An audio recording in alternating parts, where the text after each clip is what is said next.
Ukae katika kiti chako cha muujiza asubuhi ya leo katika sikukuu hii ya Pasaka. Hii ni sikukuu ya Pasaka, siku ya kukumbuka kufufuka kwa Bwana wetu Yesu Kristo, yaani Pasaka. Neno tulilopewa kwa mujibu wa kalenda za mwaka wa kanisa letu la Kiinjili la Kiluteri Tanzania KKKT ni kutoka kitabu cha Marko mlango wa 16 mstari wa 1 mpaka wa 8. Injili ya Yesu Kristo kama alivyoandika mwinjilisti Marko, ule mlango wa 16 mstari wa 1 mpaka wa 8. Injili ya Yesu Kristo kama ilivyoandikwa na mwinjili Marko, ule mlango wa 16 mstari wa 1 mpaka wa 8. Na tazama, ninawatangulia kusoma katika jina la Yesu Kristo wa Nazareti aliye hai. Kanisa la Mungu liseme amen kubwa. Neno la Mungu lasema hivi: hata Sabato ilipokwisha kupita, Mariamu Magdalena na Mariamu mamaye Yakobo na Salome walinunua manukato wapate kwenda kumpaka. Hata alfajiri na mapema siku ya kwanza ya juma wakaenda kaburini jua lilipoanza kuchomoza. Wakasemezana wao kwa wao, ni nani atakaye tuviringishia lile jiwe mlangoni pa kaburi? Hata walipotazama waliona ya kuwa lile jiwe limekwisha kuviringishwa, nalo lilikuwa kubwa mno. Wakaingia kaburini, wakaona kijana ameketi upande wa kuume, amevaa vazi jeupe, wakastaajabu. Naye akawaambia, msistaajabu, mnamtafuta Yesu Mnazareti aliyesulubiwa. Amefufuka, hayupo hapa. Patazameni mahali walipomweka. Hayupo hapa. Patazameni mahali walipomweka. Hayupo hapa. Patazameni mahali walipomweka. Lakini enendeni zenu mkawaambie wanafunzi wake na Petro ya kwamba awatangulia kwenda Galilaya, huko ndiko mtakakomwona kama alivyowaambia. Wakatoka nje, wakakimbia kutoka kaburini, kwa maana wameingia tetemeko na ushangao, wala hawakumwambia mtu neno, maana waliogopa. Amen. Na hili ndio neno la Mungu. Tutulie tuombe.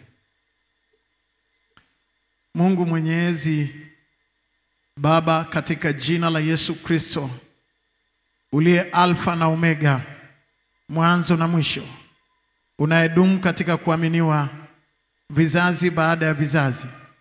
Baba yangu mpenzi, saa imefika na sasa ipo. Ujitwalie utukufu, umtukuze mwanao katikati yetu, umwadhimishe Roho Mtakatifu katika maadhimisho matakatifu kwa ufunuo wa neno lako. Wabariki watoto wako saa hii kwa pumzi ya neno lako.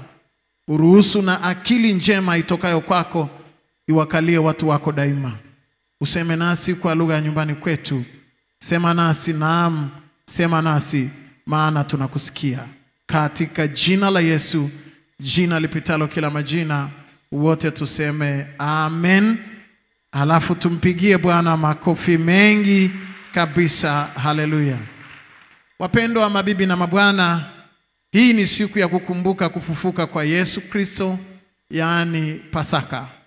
Neno kuu linalotuongoza katika kalenda zetu za mwaka wa kanisa, Yesu mfufuka ni tumaini la wote. Yesu mfufuka ni tumaini la wote. Mabibi na mabwana, ni habari zilizoandikwa katika Injili ya Marko, kama ilivyoandikwa katika Mathayo, na kama ilivyoandikwa pia katika Injili ya Luka. Ni injili tatu zenye mfanano wa tofauti, na kwa namna ya kipekee ni habari za Yesu ambaye alihukumiwa na Wayahudi, na wakati ule chini ya mamlaka ya Pontio Pilato, miaka 2025 hivi iliyopita. Wakati Yesu anapofufuka siku ya kwanza ya juma, yani Jumapili, na ndiyo sababu wa Kristo wanaabudu siku ya Jumapili, kwa sababu ya mashangilio makuu baada ya Sabato, yani Jumamosi, wakati Sabato ilipoandama, na hata Mariamu na Magdalena na Mariamu wengine walishindwa kwenda hekaluni wakizuiliwa na sheria ya Sabato, maana hauwezi kutembea mwendo wowote isipokuwa ni ule mwendo wa Torati. Ukitaka kutembea siku ya Sabato, basi unarusha jiwe kwa mkono wako pale ambako jiwe linaishia, na ndipo ambako hapo safari yako inakomea. Na ndiyo maana mwinjilisti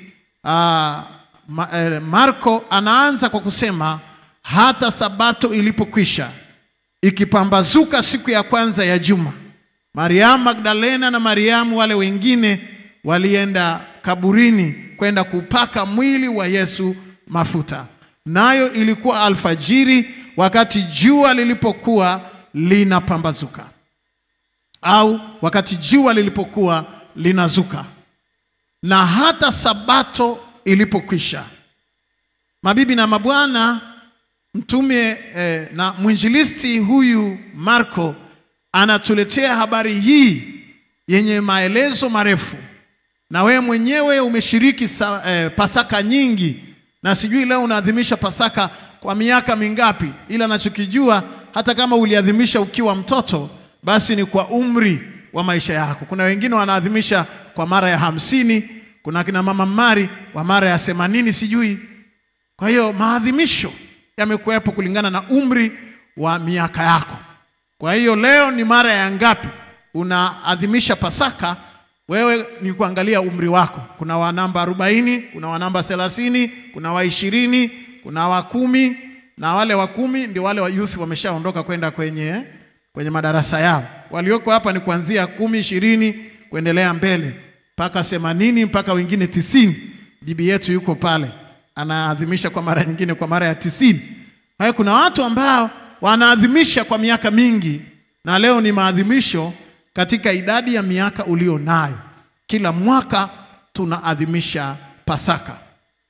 Mabibi na mabwana, tumeangalia katika somo hili na neno kuu ambalo tumepewa, ya kwamba Yesu Kristo mfufuka ni tumaini la wote. Yesu Kristo mfufuka ni tumaini la wote. Na hapa tuna theolojia pana na falsafa pana ambayo tungeweza tukajadili na kuzungumza kwa neema ile ambayo Mungu anatujalia, na kujifunza katika mengi yaliyojaa katika ufunuo wa mistari hii 8 ya kitabu cha Marko mlango wa 16 mstari wa 1 mpaka wa 8. Mabibi na mabwana, katika salamu ya Pasaka ya mwaka huu nilipoomba, nikamwambia Bwana anipe ufunuo. Katika ufunuo huu alinipa katika kitabu hicho cha Marko, huo mlango wa 16, lakini katika ule mstari mdogo wa 6. Biblia inasema, naye akawaambia, msistaajabu, hizi ni habari za ufalme wa mbinguni. Malaika anawaambia wale wanawake, naye akawaambia, msistaajabu, mnamtafuta Yesu Mnazareti aliyesulubishwa. Amefufuka, hayupo hapa. Patazameni mahali walipomweka, hayupo hapa. Na utume wangu asubuhi ya leo na mahubiri mafupi yana kichwa kinachosema hayupo hapa. Hayupo hapa.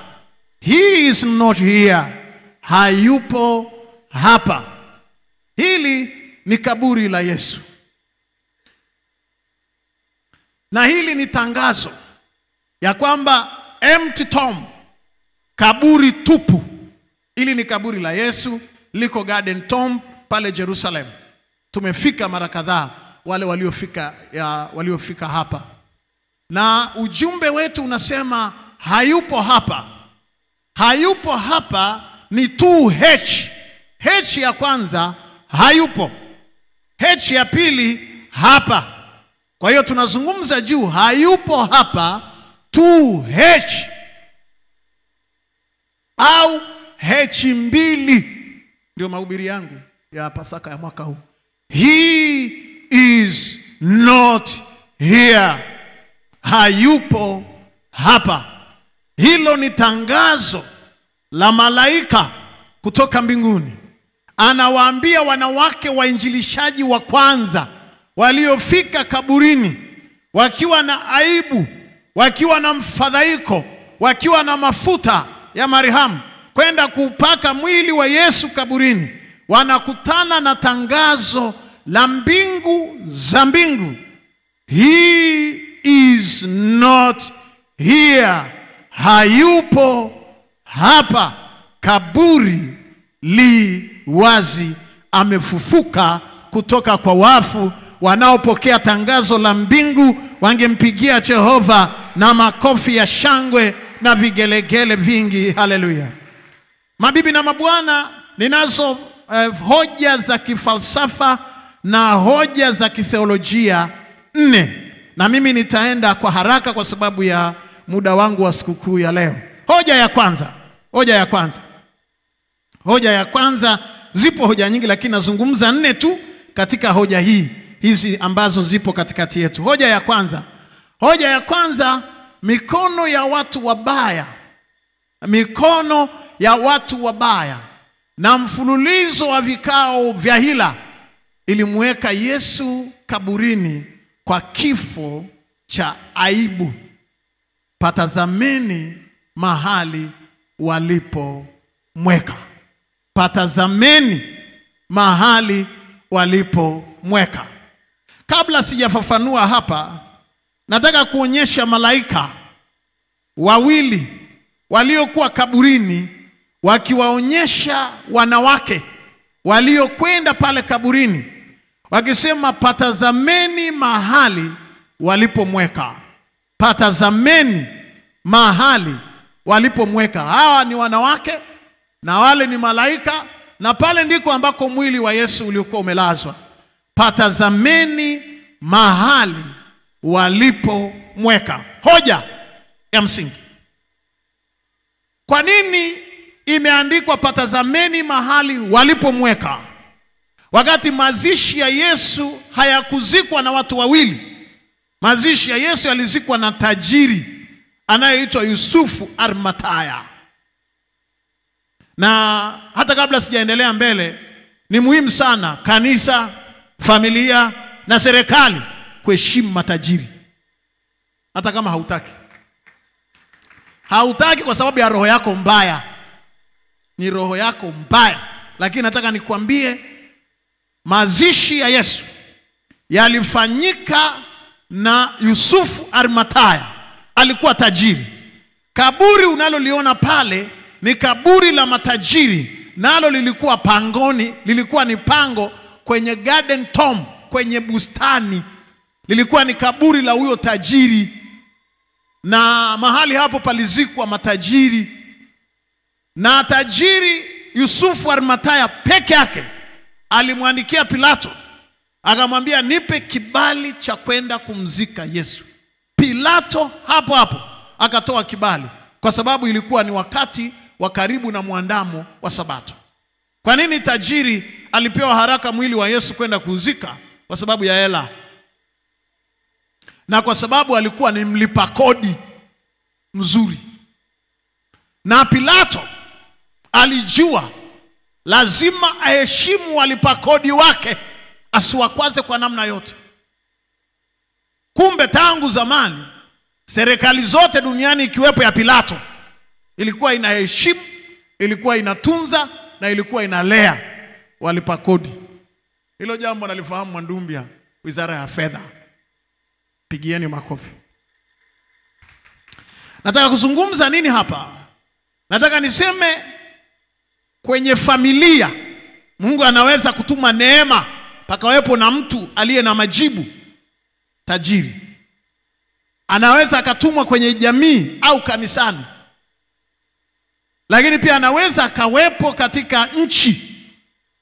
Lazima aheshimiwe kwa sababu kaburi alilozikwa Yesu ni mikono ya matajiri. Na Yesu alizikwa na Yusufu wa Arimathaya peke yake mwenyewe kwenye hilo kaburi hapo. Ni gharama kutoboa jiwe mle ndani, ni almost, mimi nimeingia humu ndani sio mara moja, zaidi ya mara nyingi. Ni zaidi ya mita, ni kama room ya mita 3 kwa 3 humu ndani kabisa. Na kuchonga kwa kutumia tindo, kulitoboa, kulitengeneza, ni jiwe lililotobolewa mpaka likafikia humu ndani upate room. Sio kazi ya maskini, ni hela. Kwa hiyo nataka kuzungumza hapa kwa haraka. Kaburi lilikuwa limetengenezwa na Yusufu Arimathaya, lilikuwepo kabla. Yeye alikuwa ametengeneza kaburi lake la fahari, la heshima katika utajiri wake. Ni room nzima iko hapo ndani. Lakini wakati anapoenda kuomba mwili wa Yesu, akaja akauweka. My question is, hoja ya kifalsafa hapa ni hii: kama ni Yusufu Arimathaya alimzika mtu mmoja na malaika walikuwepo wakamuona Yusufu Arimathaya akimzika, kwa nini anapokwenda kuwaambia wale wanawake, anawaeleza, anawaambia patazameni mahali walipomweka? Why? Patazameni mahali walipomweka. Patazameni mahali walipomweka. Wingi, sio mahali alipomweka, mahali walipomweka. Okay. Walipomweka akina nani? Mamlaka ya Pilato, fitina ya Wayahudi, vikao vya siri vya makuhani, hila ya makuhani, uchungu na fitina ya Mafarisayo na Masadukayo. Watu wabaya na mikono ya watu wabaya ilimweka Yesu kaburini. Wakamweka pale na wakaamuru kaburi lilindwe, na jiwe kubwa likawekwa na walinzi wakawekwa. Malaika anasema angalieni, patazameni mahali walipomweka. Okay, sasa naanza hoja ya kwanza. Hoja ya kwanza ni ile niliyosema, mikono ya watu wabaya na mfululizo wa vikao vya hila ilimweka Yesu kaburini kwa kifo cha aibu. Patazameni mahali walipomweka. Sasa hoja hapa ni mara ngapi watu wabaya wameua mambo yako? Ni mara ngapi? Ni mara ngapi? Kwa sababu ya fitina, kwa sababu ya uchawi, kwa sababu ya chuki, kwa sababu ya uharibifu. Patazameni mahali walipokuweka. Kuna watu ambao wanaweza wakakuweka mahali usipodhania, lakini ni mikono ya watu wabaya inaweza ikakuweka. Mikono ya watu wengine imehakikisha umefilisika kwenye siasa, umefilisika kwenye influence, umefilisika kwenye uongozi, umefilisika kwenye biashara, umefilisika kwenye huduma, karama, kipawa. Umechoka, give up. Malaika anasema patazameni mahali walipomweka. Na kuna watu wengine katika Pasaka hii umewekwa mahali fulani. Umewekwa kwenye madeni, umewekwa kwenye kesi, umewekwa. Mambo mangapi ambayo katika maisha yako yamekufa? Mimi siyajui, lakini wewe unayajua. Mahusiano yaliyokufa, ndoa iliyokufa, vipawa vilivyokufa, karama zilivyokufa, mitaji iliyokufa, utashi uliokufa. Ninakuombea uangalie malaika anaposema patazameni mahali walipomweka. Kama haujawahi kukutana na mikono ya watu wabaya, hili ninalozungumza inaweza ukaelewa leo au ukaja ukalielewa baadaye. Lakini kuna mahali ambako binadamu wanaweza wakatamani wakuweke, na usifanye mchezo.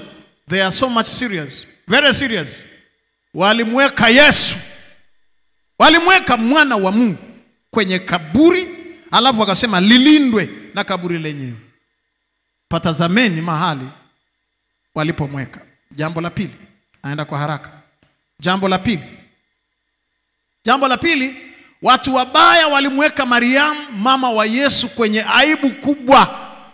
Patazameni mahali walipomweka mama Bikira Maria. Ni mama wa Mungu, ni mama wa Yesu. Na wakamweka kwenye aibu binafsi.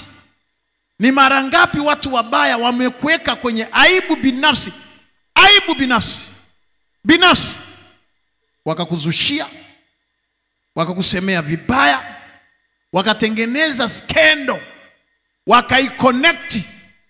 Hii skendo ya Yesu ilitengenezwa, wakaona akisulubiwa peke yake haiwezi kunoga.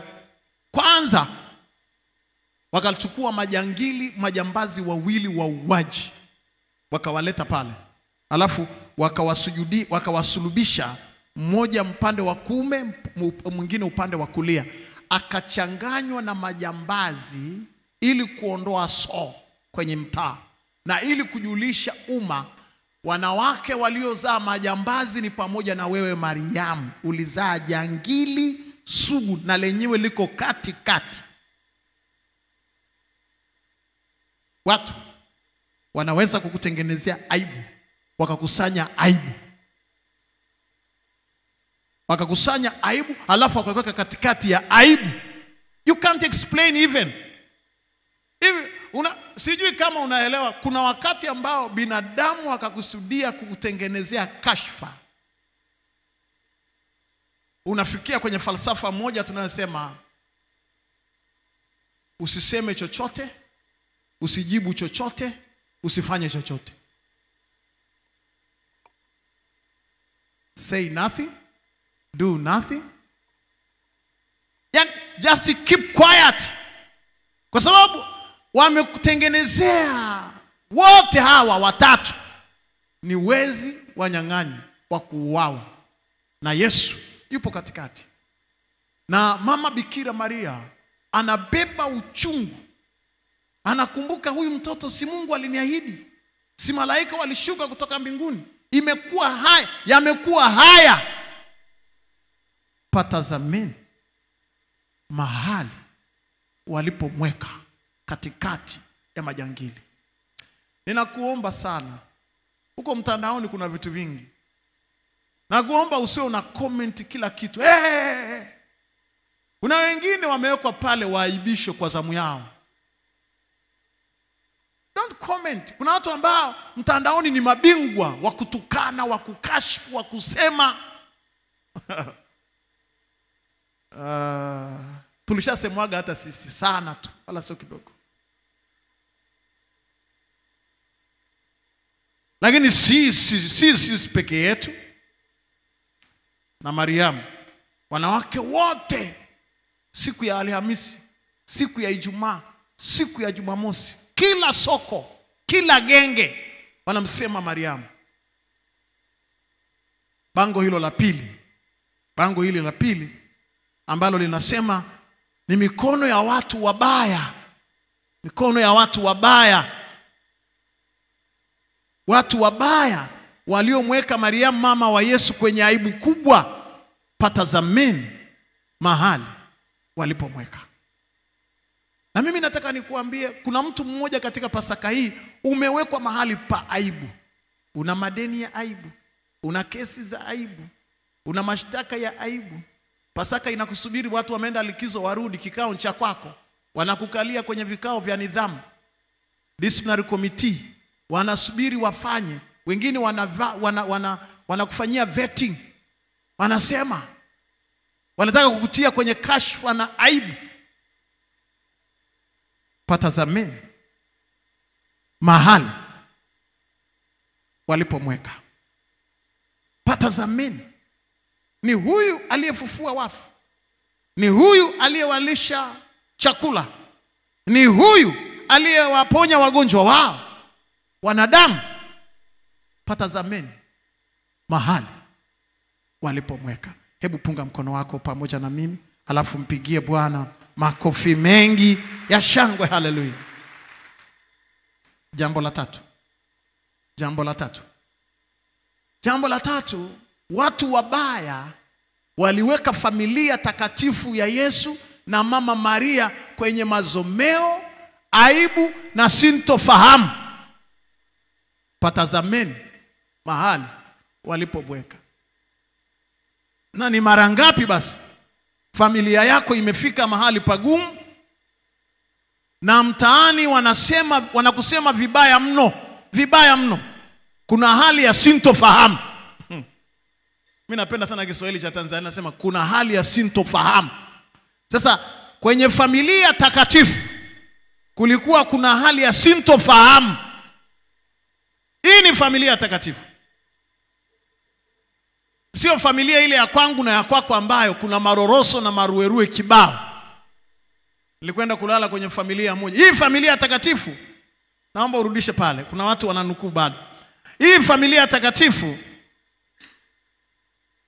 ni familia ambayo malaika walikuwa wameshabisha hodi kwenye hiyo nyumba. Hodi, malaika Gabrieli amekuja kwa Mariamu.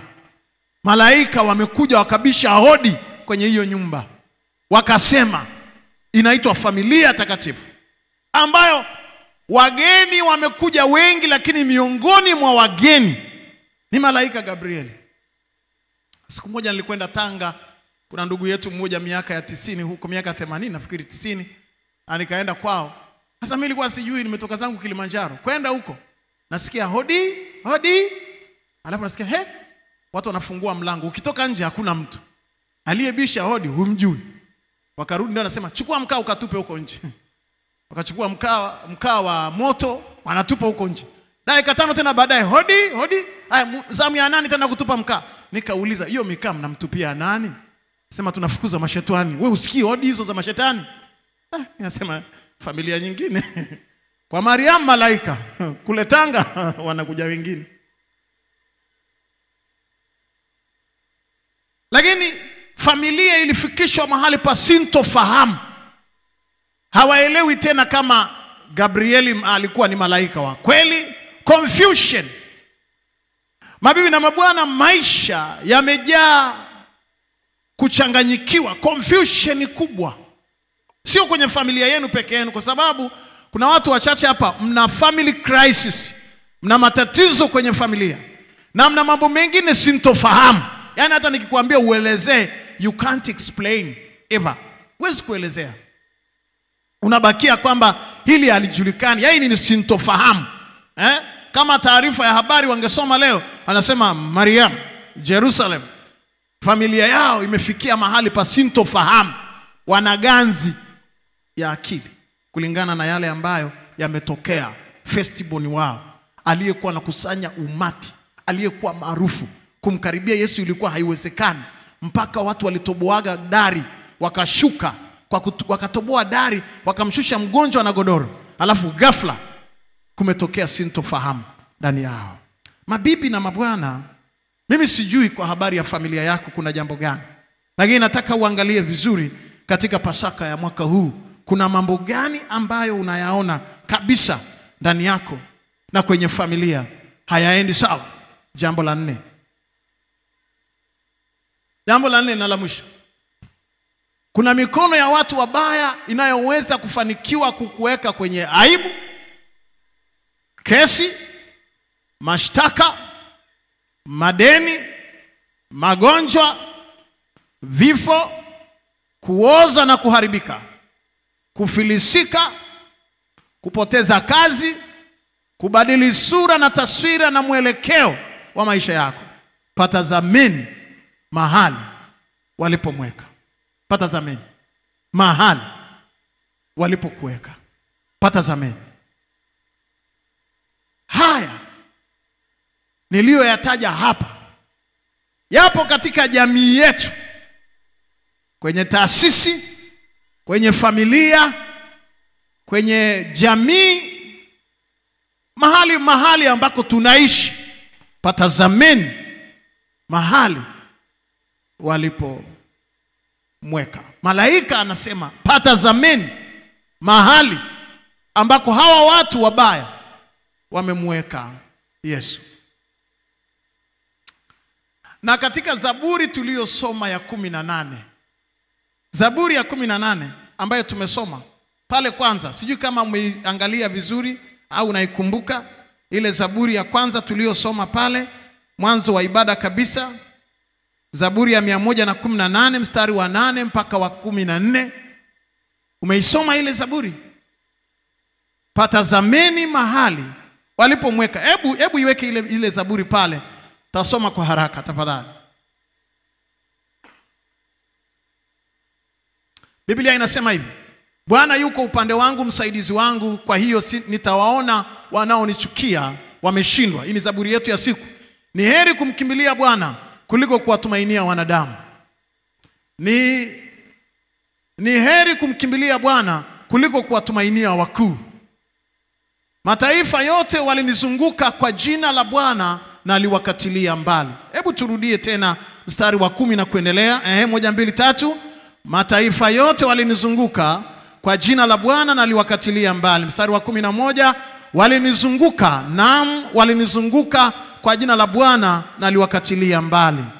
Walinizunguka kama nyuki, walizimika kama moto wa miibani, kwa jina la Bwana na aliwakatilia mbali. Mstari wa 13, ulinisukuma sana ili nianguke, lakini Bwana akanisaidia. Na wa 14 na wa mwisho, Bwana ni nguvu zangu na wimbo wangu, naye amekuwa wokovu wangu.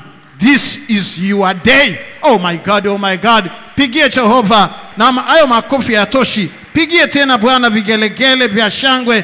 Piga tena, haleluya.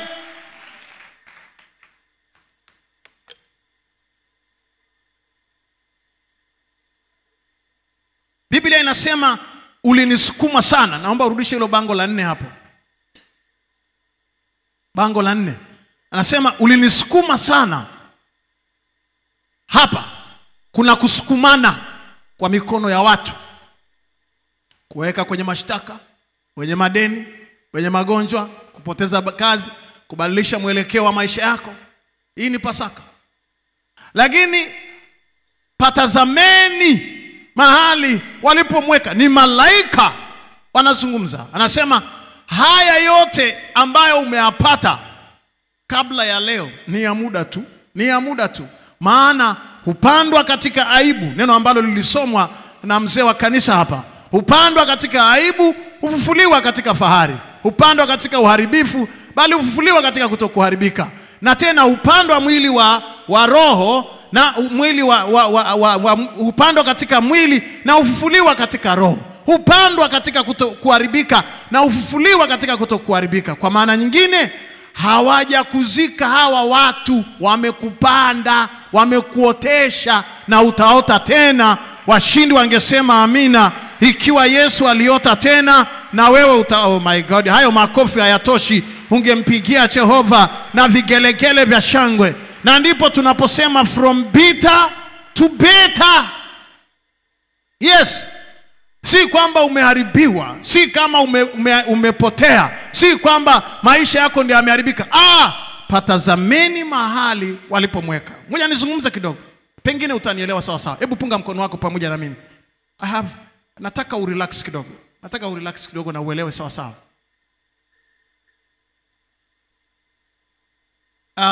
Niliwahi kutoa ushuhuda mahali fulani. Nasema siku moja nilikuwa nahubiri mkutano wa injili kubwa sana. Nikiwa mwinjilisti, miaka ya 90 somewhere. Sasa kukawa kuna kichaa. Ni kichaa ameliwa na funza mpaka usoni. Miguu, mikono, vidole vyote vya mikono vimeliwa na funza. Akawa anacheza pembeni ya mkutano. Anacheza huko nje pembeni huko, anavuruga na vurugu ya kichaa. Sasa wakati tunaombea wagonjwa, tukaanza kukemea na kuomba na kuwafungua waliofungwa. Kwa mamlaka ya jina la Yesu mwenye funguo za mauti na kuzimu, ninatangaza kuwafungua waliofungwa. Ghafla yule kichaa akapata fahamu, akajiangalia, akajiona mchafu, akaanza kukimbia, akaanza kubabaika, mwisho akakimbilia kwa mchungaji. Akamwambia mchungaji, mbona mimi ni mchafu namna hii? Mchungaji naye akatetemeka. Hayo makofi hayatoshi, pigeni anayeeleweka. Haleluya. Mchungaji akaamuru apelekwe kwenda kuogeshwa. Kaenda akaogeshwa, akabadilishwa nguo, lakini alikuwa anafunza sana mikononi, kila mahali, mpaka kwenye lip alikuwa anafunza. Sasa ibada ilipokwisha, kumbe huyo mchungaji anamfahamu huyo kichaa. Huyo kichaa anakaaga mjini, lakini siku hiyo alikuja kijijini kwao. Sijui kilichomleta ni kitu gani. Ni Mungu yule anayeponya watu. Sasa mchungaji akasema huyu ni mtoto wa fulani, na yeye mwenyewe anasema mimi ni mtoto wa fulani wa nyumba fulani. Unajua kijijini watu wanajuana. Alipomaliza kubadilishwa nguo, ikabidi tuondoke tuende kwake. Mama yake alikuwa hai, ni mbibi. Sitaka nisahau. Yule bibi alipomuona hivi, akasema basi na mimi ninakufa. Tukamuuliza kwa nini? Akasema mchungaji, ingieni ndani. Tukaingia ndani. Akatuambia, mchungaji, mimi ni mchawi. Anasema tumeroga watoto wa wenzangu, ikafika zamu ya kuroga mtoto wangu. Na ili nipande grade ya uchawi, nilimroga mwanangu. Ni wale first engineers waliosoma engineering Cuba, miaka ile, miaka ya 50 na 60, nchi hii ikiwa haijui hawa jamaa, mpaka 70. Wasomi wale wa mwanzo, maengineer wa kwanza civil engineering, ana degree ya kwanza na masters degree ya pili Cuba. Akaja akafanya kazi, alikuwa engineer mkubwa wa serikali, anapelekwa nyumbani na magari ya serikali. Patazame mahali walipomweka, miaka lile bango malaika wanaonyesha. Patazame mahali walipomweka. Mama yake akasema hivi, nilisharoga watoto wa watu wengine, alafu nilikuwa napaswa kupandishwa cheo kwenye uchawi. Nikaambiwa nimroge mwanangu ambaye ndio mkate wa hii familia, ili kiniume sawa sawa na nikomae na kupata grade ya uchawi. Achana na habari hizo. Mje kanisani, watu wako serious. Kama anamroga mwanawe wewe, atakunyoosha tu.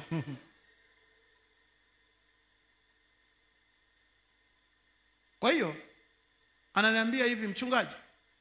Anamwambia yule mchungaji wake, wakati mimi ni mwinjilisti. Ananiambia, mchungaji, ni uchawi kidogo tu. Tukataka kujua alifanya nini. Akasema nilikwenda kuchukua ndizi ya kisukari, maelekezo ya kichawi. Nikaenda nayo mtoni, mito inayotiririka huko. Sasa mtanisababisha mpaka nitaje na mkoa. Lakini kwenye maporomoko ya mito yenye miti na misitu, akapanda juu ya mti, akauapiza ule mkungu wa kisukari. Akasema, wewe fulani bin fulani ni mtoto wangu. Ulikuwa una green, unapendeza kama hiki mkungu wa kisukari. Na sasa nilipokuzaa ulikuwa una ukakasi. Umesoma, umepata degree, utageuka kuwa wanjano na utakuwa na sukari, na umekuwa na sukari. Sukari ni fedha na mafanikio na kila kitu ulichokuwa nacho. Na kuweka hapa, mimi ni mama yako niliyokuzaa. Utaliwa na ndege, utaliwa na mbu, utaliwa na wadudu, utaliwa na funza, utapukutika na utaisha.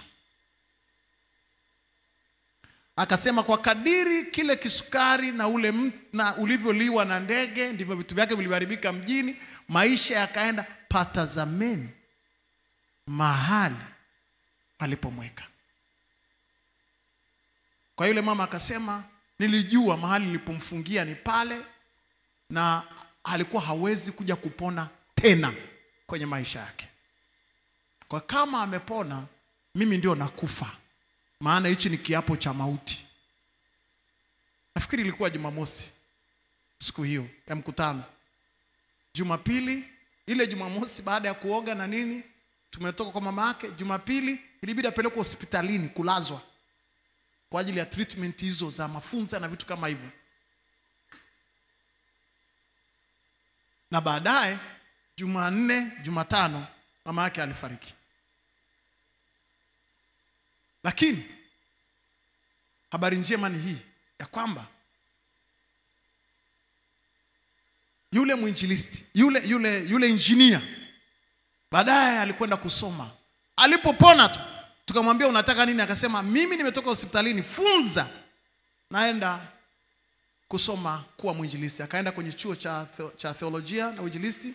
Baadaye amekuwa mwinjilisti na ametumika kwa miaka mingi. Sasa naye amefariki, lakini ametumika kanisani akiwa mzima. Patazameni mahali walipomweka. Alikuwa na watoto mjini, alikuwa na miradi yake, kila kitu kiliisha. Patazameni mahali walipomweka. Huyo ni mmoja tu miongoni mwa wengi. Na tumshukuru Mungu ni kwamba Mungu alimrudishia afya, alimpa kuishi. Baada ya ule kichaa aliishi zaidi ya miaka 30. Aliishi kirefu sana. Mungu alimpa maisha ya muda mrefu, lakini alikuwa ameteseka kwa kiwango hicho. Patazameni mahali walipomweka. Ni malaika wanauliza. Wapendwa, nafasi haitoshi. Ningezungumza juu ya mtu mmoja, dada msomi mwenye PhD. Alikuwa anafanya kwenye mashirika makubwa ya fedha, maorganization makubwa ya fedha duniani. Akafanyiwa fitina na watu, akatengenezwa kashfa, akatengenezwa kesi ya kutengeneza kwa ajili ya kugombania nafasi. Akaharibiwa maisha yake, akafungiwa na ruhusa ya kuajiriwa popote, akachafuliwa jina lake, akawekwa kwenye hivyo, akafukuzwa kazi. Miaka 7 yuko anahangaika, hana kazi, hana mahali pa kwenda, hakubaliki popote. Patazameni mahali walipomweka. Ikatokea tu World Bank wakawa na project katika organization. Lakini dada, kilichomletea fitina kazini ni kwa sababu akiandika write up na kuchanganua miradi, anapata wafadhili na donors wengi na wanakubali kazi yake. Na akisimamia project inaenda, hana mambo ya kupindisha. Kwa hiyo wakamtengenezea fitina, kwa sababu mtu mwema hatakiwi. Wakamtengenezea fitina, wakamweka nje. Patazameni mahali walipomweka. Sasa baadaye kukatokea project nyingine inahitaji fedha ya project ya mradi wa kutoka World Bank. Alafu World Bank wakasema hatuwezi kufanya kazi mpaka mumtafute dada fulani, na hawa wanataka hela. Wakaenda hodi, samahani dada, uko wapi? Anasema mimi nina matatizo ya kutosha, hata sitaki kuona mtu. Sema tunakuomba tu, tulikuwa na uchunguzi wa kesi yako mpaka hapa na mafaili na nini, na mimi naomba unihurumie, ni mkurugenzi mpya kwenye hii organization. Hayo yaliyopita nimejaribu kuyatafuta, hata msingi wake haupo. Kwa barua hii umerudishwa kazini na unalipa mishahara ya miaka yote 7. Asante Yesu. Hayo makofi yatoshi, ungepiga anayeeleweka. Yule dada akaniambia, mchungaji, nilikuwa nimefikiri ya kwamba nimepoteza, kumbe walikuwa wameniwekea hela yangu ya mkupuo na nimelipwa kwa miaka yote 7, alafu nimekuja nikawaandikia, nikawadraftia project, na tena nimerudishwa kazini na nimepandishwa cheo. Patazameni mahali walipomweka. Oh my God. Wako wapi watu wachache hapa ambao wanaweza wakainua mikono yao? Pigie Jehova makofi mengi. Piga tena, Yesu asikie.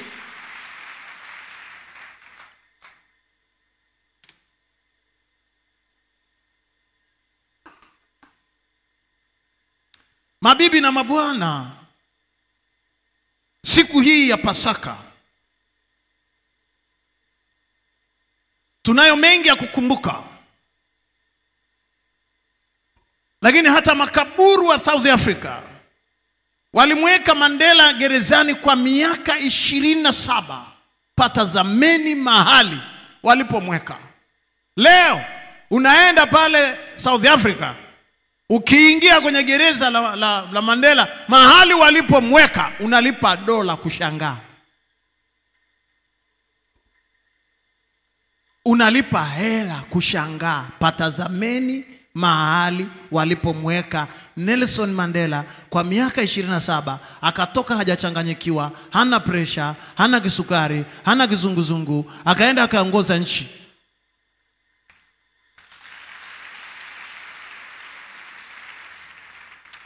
Mabibi na mabwana, he is not here. Hayupo hapa. Kwa jina la Yesu Kristo wa Nazareti aliye hai, ungempigia tena Yesu makofi mengi ya shangwe. Haleluya.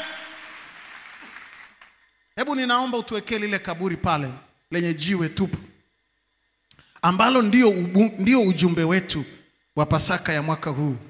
Tangazo la mbinguni. Tangazo la mbinguni, hayupo hapa. Tangazo la mbinguni, hayupo hapa. Naomba uniwekee kaburi lenye maandishi tafadhali.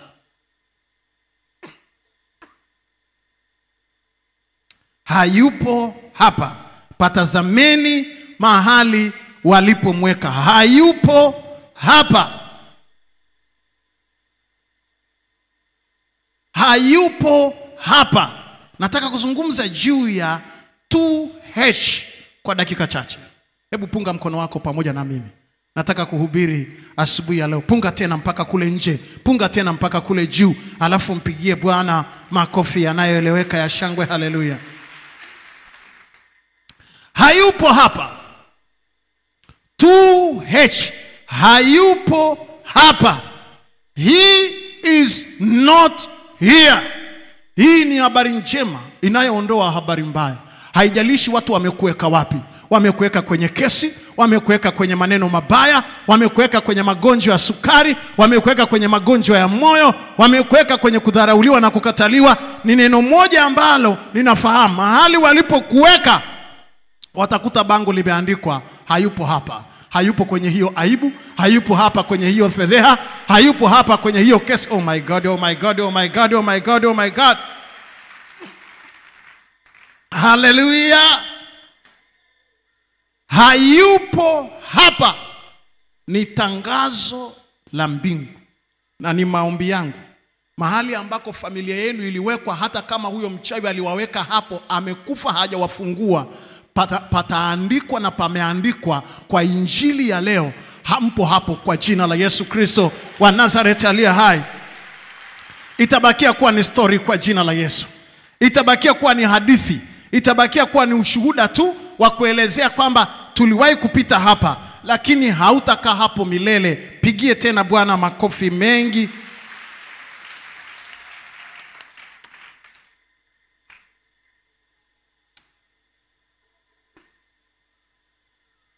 Hayupo hapa. He is not here. Waliokuroga wakakufungia chini ya bahari, baada ya Pasaka hii wakienda tena, he is not here. Waliokutengenezea kesi na wanajua baada ya Pasaka hii unaenda mahakamani na habari yako haipo na kazi unaenda kufukuzwa, hayupo hapa. Na ni maombi yangu asubuhi ya leo, katika kila mmoja, katika kila nyumba, katika kila familia, katika kila mtu ambaye kuna mahali ambako watu wamekuweka. Kuna mahali ambako watu wamekuweka na wanafikiria kwamba utakaa hapo na utaishia hapo katika fitina na katika aibu. Mabibi na mabwana, ikiwa ndugu zake Yusufu, wana wa Yakobo, walimbeba Yusufu wakamuuza katika mikono ya Potifa, na wakaamini ya kwamba amekuwa mtumwa wa milele. Ninalolifahamu ni jambo moja, he is not here.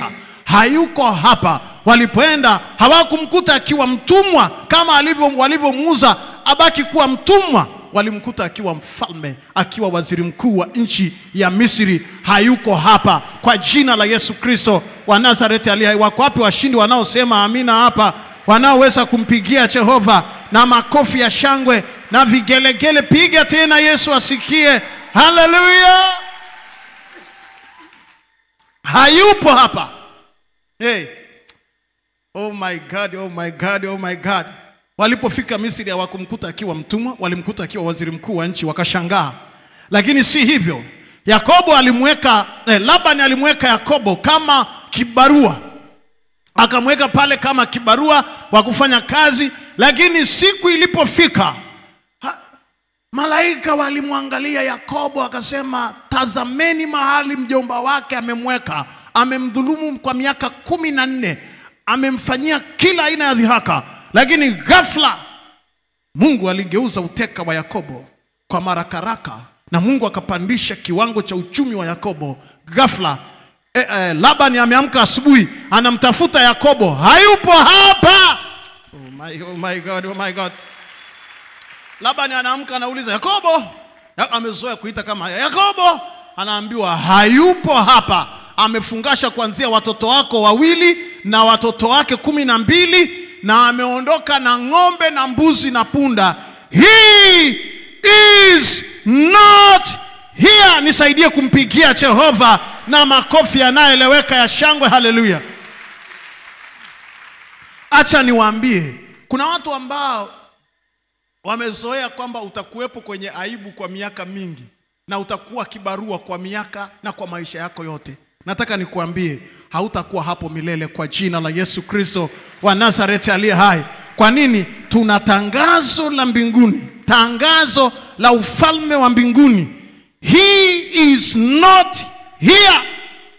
Hata kama wamekuweka hapo kwa uchawi, hata kama wamekuweka kwa fitina, aliwekwa Yesu kwa fitina ya Wayahudi, lakini alitoka, hayuko hapa. Waebrania walimshtaki Musa, wakamwambia unataka kutua kama ulivyomuua yule Misri. Nani alikuambia wewe unaweza kuwa ndugu yetu? Nani alikuambia unaweza kuwa mwamuzi wetu? Wakamweka kwenye kesi ya mauaji.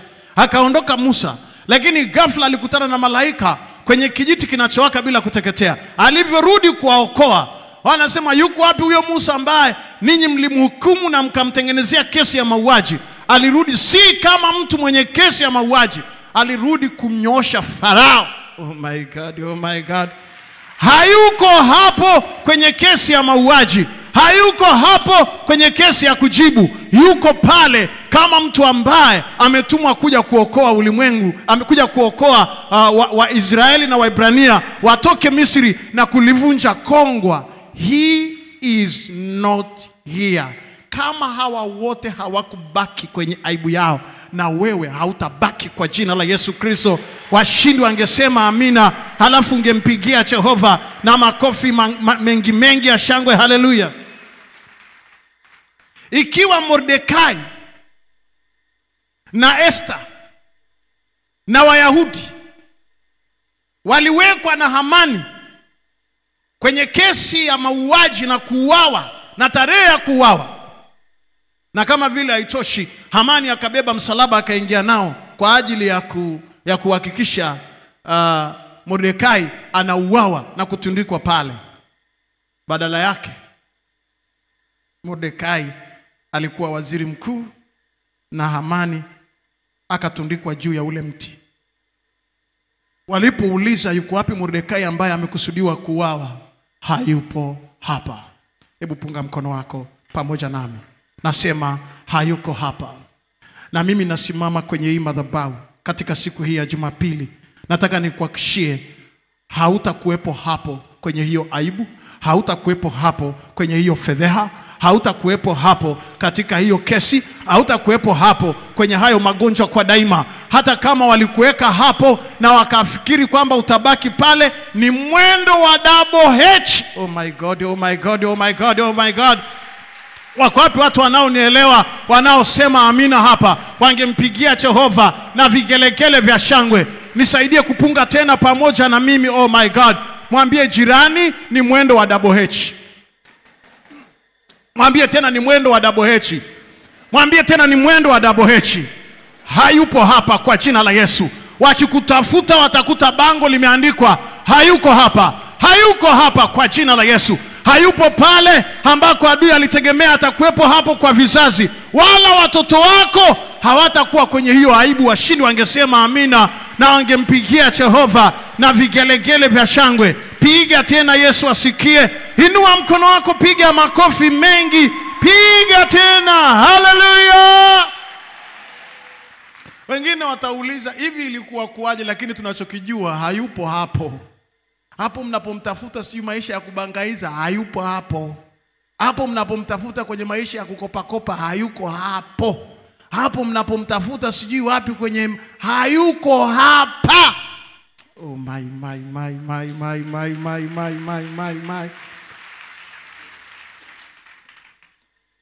Mimi sijui katika maisha yako ya kawaida ni wapi ambako umewekwa. Mimi sielewi. Ni wapi ambako umewekwa? Ni wapi system au imekuweka? Ni wapi umewekwa? Ni wapi ambako majira yamekuweka? Ni wapi ambako mipango ya watu imekuweka? Mimi sijui. Lakini nachokijua asubuhi ya leo, patakuwa tuna bango limeandikwa na itabakia ni habari na historia. Kuna watu wachache ambao mnapitia mapito magumu, na katika Pasaka hii ulikuwa unajiuliza hivi nitakuwa kuaje, nitakuja nimalize hii habari. Nataka nikuambia haupo hapo. Haupo hapo hata kidogo. Hata kidogo. Kuna watu ambao watakutafuta kwenye hiyo level ya machozi, hawatakuona hapo kwa jina la Yesu Kristo wa Nazareti aliye hai. Hayupo hapa. Na ni maombi yangu kwamba Mungu aliyeamuru baraka ya Pasaka ya mwaka huu afanye kitu katika maisha yako. Afanye kitu katika maisha yako. Sijui kama kuna watu wangapi ambao wananielewa hapa. Ungempigia Jehova makofi mengi ya shangwe. Haleluya. Katika kitabu cha Marko ule mlango wa 16 mstari wa 2. Kitabu cha Marko 16 mstari wa 2 ambako tulisoma, Biblia inasema hata alfajiri na mapema siku ya kwanza ya juma wakaenda kaburini jua lilipoanza kuchomoza. Jua lilipoanza kuchomoza. Mabibi na mabwana, ninamaliza mahubiri yangu ya Pasaka ya mwaka huu. Ninakutakia baraka ya jua la Mariamu. Oh my God, oh my God, oh my God, oh my God. Jua la Mariamu. Jua la Mariamu, mama wa Mungu. Oh my God. Jua la haki kwa Mariamu, mama wa Yesu. Oh my.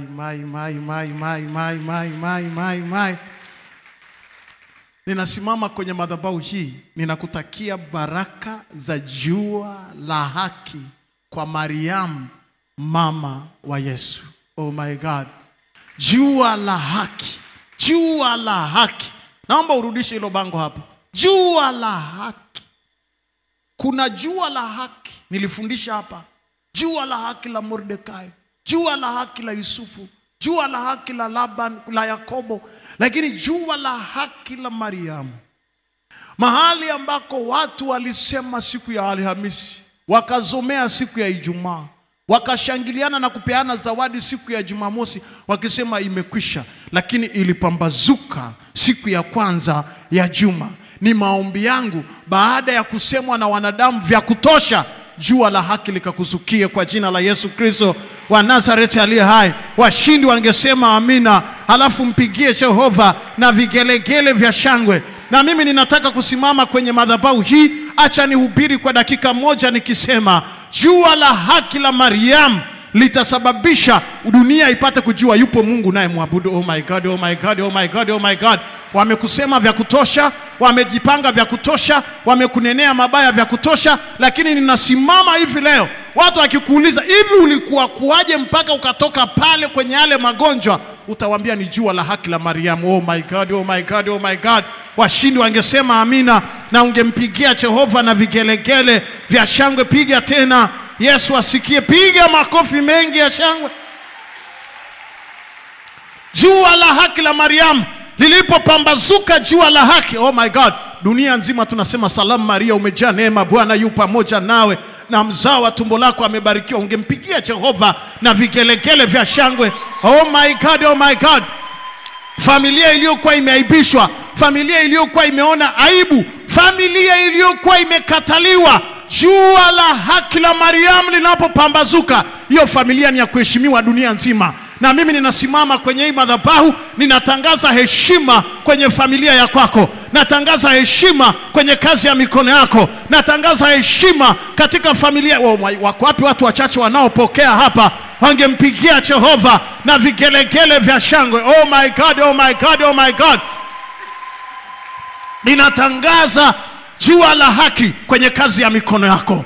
Jua la haki ya Mariamu kwenye kazi ya mikono yako. Wako wapi watu wachache hapa ambao mji uliokuwa umeharibika, mji uliokuwa umeshaaminishwa kila kitu kilichokuwa kimenenwa mabaya, na ije habari njema kwa jina la Yesu Kristo, na zije habari njema tena. Wako wapi washindi wanaosema amina, wanaoweza kumpigia Jehova na vigelegele vya shangwe? Kuna ambao walikuwa wameshushwa chini, kuna waliokuwa wamekataliwa, kuna waliokuwa wametupwa, kuna waliokuwa wamegandamizwa. Bwana atawainua tena kwa upya kwa jina la Yesu. Familia iliyokuwa imechoka, familia iliyokuwa imetupwa, familia iliyokuwa imesauliwa, Mungu atawainua tena. Naona watu wachache hapa ambao jua la haki la Mariamu. Hebu niwekee hilo bango tena. Jua la haki la Mariamu, mama wa Yesu. Asubuhi ya leo Mariamu anapopata habari njema, aibu yake inapoondolewa, fedheha yake inapoondolewa, maneno mabaya yanapoondolewa, yaondolewe na kwako, yaondolewe na kwako, yaondolewe na kwako, yaondolewe kwenye familia yenu, yaondolewe kwenye kazi ya mikono yako, yaondolewe na kwenye ofisi yako. Wako wapi washindi hapa wanaosema amina, wangempigia Jehova na vigelegele vya shangwe? Piga tena, Yesu asikie. Nisaidie kumpungia jirani yako, mwambie nakutakia jua la haki la Mariamu. Hilo ndio komesha. Limevunja mihuri ya Pilato, limeondoa mihuri ya wenye mamlaka, limebatilisha vikao vya wazi na vya siri, limebatilisha fitina ya mji. Hata kama kuna mji umetengeneza fitina, Bwana Yesu, oh my God, oh my God, oh my God, oh my God. Natangaza jua la haki la Mariamu. Wako wapi watu wachache wanaonielewa hivi leo? Hata kama kuna mihuri ya Pilato, hata kama kuna mihuri ya mamlaka, hata kama kuna fitina na maamuzi ya vikao na mafaili yamewekwa ya kwamba tumemuua leo tarehe fulani, wakasaini hati ya kufa, wewe utakuwa hai tena kwa jina la Yesu. Wewe utashinda tena kwa jina la Yesu. Wakikuuliza watu, hivi hii familia ilivyokuwa imepinda, imekuwaje? Nisaidie kuambia ni jua la haki la Mariamu. Hata asubuhi na mapema jua lilipopambazuka, Biblia inasema katika kitabu cha Malaki ule mlango wa 4 mstari wa 2, Biblia inasema hivi: bali ninyi mnaolicha jina langu, jua la haki lenye kuponya katika mbawa zake litawazukia ninyi. Oh my God, oh my God, oh my God. Hebu soma pamoja nami kwa mara ya kwanza, soma pamoja nami.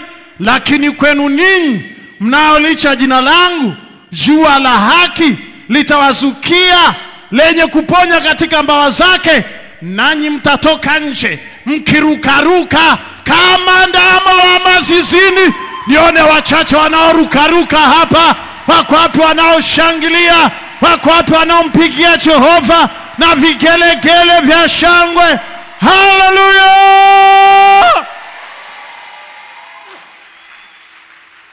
Waleke wawele mnengeli, waleke wawele mnengeli. Nasema waache wasubirie jua litokee. Wamekusema sana wa usiku, wamekutengenezea vikao vya hila. Wasubiri jua, wasubiri jua. Naliona jua. Nasema watasubiri jua. Leka wawele mnengeli, na wakana wasoro wawele mnenge. Wako wapi wachache wanaonielewa sasa? Nasema wanaume na wanawake, wale wa kijijini kwenu, wale wanaowasemaga vibaya, wachawi wa kila namna, wazandiki kazini, wasubiri jua, wasubiri jua, wasubiri jua, wasubiri jua. Hivi kuna watu wachache wanaonielewa hapa? Nisaidie kumwambia jirani yako kwa urafiki tu, mguse kwenye bega, mwambie nasubiri jua. Sio nimefilisika bwana, nasubiri jua. Sio kwamba ndio nimekata tamaa, nasubiri jua. Sio kwamba mtaji umekata, nasubiri jua. Nasubiri jua. Biblia inasema ulinisukuma sana adui yangu ili nianguke, lakini Bwana akanitengemeza. Bwana akanitengemeza. Na mimi ninakuombea mkono wa Bwana ukakutengemeze. Ninasubiri jua. Wakamsema Mariamu, ulizaa, ukazaa jambazi, umefanya hiki. Mariamu ajibu nini? Kimya. Nalisubiri jua. Njiwe la mnengeli, njiwe la mnengeli, nasubiri jua. Wako wapi watu wachache hapa ambao wananielewa sawa sawa? Wangempigia Jehova Eliambu ya mshikioko, njiwe la mnengeli. Pigie Jehova vigelegele vya shangwe. Eliambu ya, piga makofi mengi. Jesus, Jesus, Jesus, Jesus. God, you are good. Mnengeli, jua. Huyu dada amelelewa kwenye nyumba ya makuti, kwenye nyumba yenye tabu, kwenye ugomvi wa kila siku wa baba na mama. Lakini jua la Mariamu limemweka Washington DC, ni raia wa Marekani. Ana majumba Marekani. Na yule bibi aliyekuwa analia usiku na mchana, leo anakaa Marekani na watoto wake wote. Mpigieni Jehova na vigelegele vya shangwe. Ule wimbo wa mama, mrima oko wera, wera mdumi, umongoye shose ne kuikania. Ulikuwa ni wimbo wa mama yake. Na mwingine alikuwa naimba ruwako sara ujiwa mchelele yako yote. Kila siku alikuwa naimba. Lakini siku hizi anaimba upendo wa Mungu menizunguka, zunguka, zunguka, zunguka, Nala. Piga vigelegele vya wako wapi vijana walioko hapa? Piga makofi yanaeleka. Kuna watu wanakuona namna gani vipi eti? Oya washikaji, kuna watu wanaona namna gani vipi? Sijui nini, sijui mimi nimekosa amani, huwezi kunichumbia, huwezi kunioa, una gari. Nasubiri jua kwa jina la Yesu Kristo. Jiwe la mnengeli, nasubiri. Wako wapi watu wanaoelewa pamoja nami? Wangempigia Jehova vigelegele vya shangwe. Yaani kuna wadada wako hapa ambao watu wamewaona, wamewachumbia chumbia hovyo, wameacha hovyo. Sio type yangu. Sio type, type inakuja. Type inakuja. Jiwe la mnengeli, nasubiri. Wako wapi watu wanaonielewa hapa? Wangempigia Jehova na vigelegele vya shangwe. Hallelujah. Wamekuweka kwenye mauti, subiri jua. Wamekuweka kwenye hasara, subiri jua. Wamekuweka kwenye maneno mabaya, subiri jua. Wamekuweka kwenye umaskini, subiri. Niweke jua la haki la Mariamu hapo, alafu nione watu wanaoweza kumpigia Jehova na vigelegele vya shangwe. Piga Yesu asikie. Hallelujah. It was early in the morning, alfajiri na mapema, jua la haki lenye kuponya katika mbawa zake likamzukia Mariamu. Na alipofika anaambiwa, he is not here. Hayuko hapa. Kuna wajamaa wanakutafutaga kila mara pale kijiweni, watakuta bango, hayuko hapa. Ameenda zake China kwenye biashara.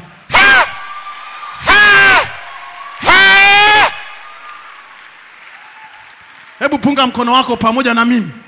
Kiwango cha upako ulichonacho na kutransfer, ulikuwa hapa uende pale. He is not here. Wako wapi watu wanaoamini pamoja na mimi hapa? Yaani kuna watu wamekuchukulia poa, wamekuweka kwenye cheo ya kwamba wewe ni wa pale pale, wa cheo fulani, pale pale utaishia pale pale. You will never be the same again in the name of Jesus. Hautakuwa pale kwa jina la Yesu Kristo wa Nazareti aliye hai. Washindi wangesema amina hapa. Nione watu wanaosema amina hapa. Wanaosema kuna bango. Niweke lile bango la kaburi pale. Nasema kuna bango jamani. Nisaidie kumtikisa idara, mwambie kuna bango. Ni mwendo wa 4H, ni wa 2H. Mwambie ni 2H. Hayupo hapa. Oh, kuna dada ambaye alikuwaga amepanga hapa, alikuwa hana mume. Mwambie we ameolewa ubalozini. Hayupo.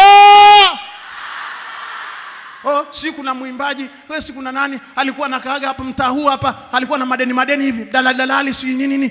Kaambia ishi hapo, ni mwekezaji. Siku hizi ni mwekezaji. Sijui kulikuwa kuna katibu kata anakaa hapa, sijui katibu tarafa, mama tarafa. Siku hizi mbunge. Siku hizi mbunge hayupo. Hivi kuna watu wanaonielewa? Hebu niwekee hilo bango hapo. Hayupo. He is not. Hayupo. He is not. Hayuko hapa. Nione watu wachache wanao.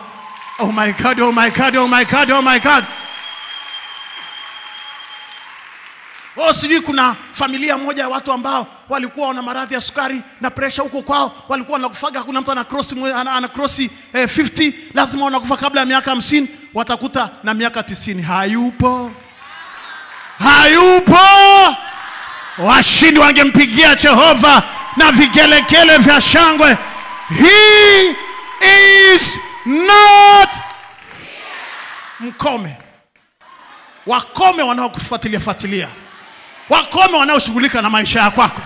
Wakome waliokuweka mahali wanajua huyu hatakaa toboe, hatakaa toke, hatakaa ende. Na wengine wanasema kama hakunitegemea mimi. Hatutegemei mkono wa mwanadamu, tunautegemea mkono wa Jehova. Biblia inasema heri wale watu ambao hawatamtegemea mwanadamu.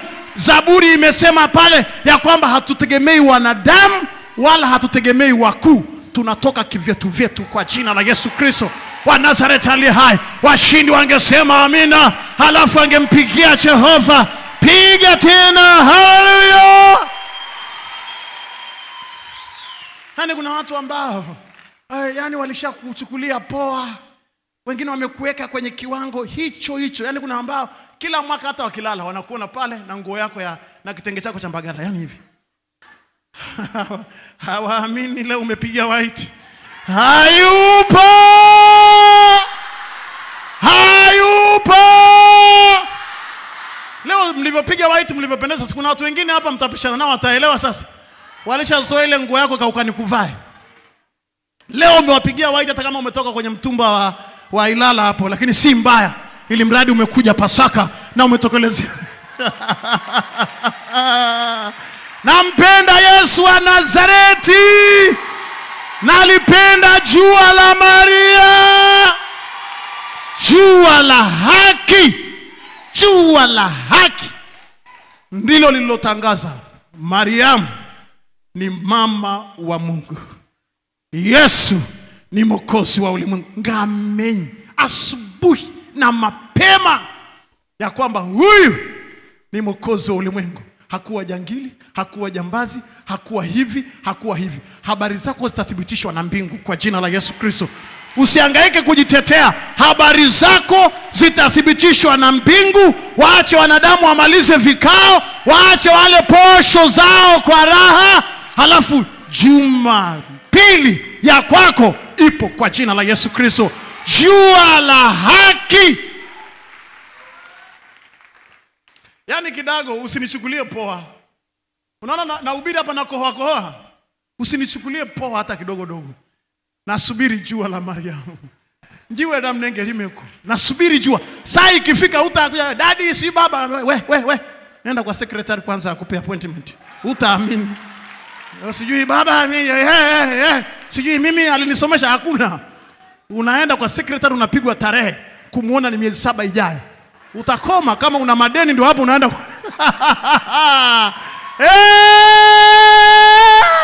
Njiwe na mnenge. Wako wapi watu wachache wanaosubiria jua la haki hapa? Wanaosubiri pambazuko angesema amina. Kuna mahali unaenda. Kwa kifupi nataka kusummarize kwamba kuna mahali unaenda. Hata kama husemi amina, na kuambia hii mamlaka ni tangazo la mbingu. Hapo hautakaa milele. Kuna mahali unaenda, kutoka heshima mpaka heshima, kutoka neema mpaka neema, kutoka nguvu mpaka nguvu, kutoka uweza mpaka uweza. Halafu piga vigelegele vya shangwe, piga Yesu asikie. Hallelujah.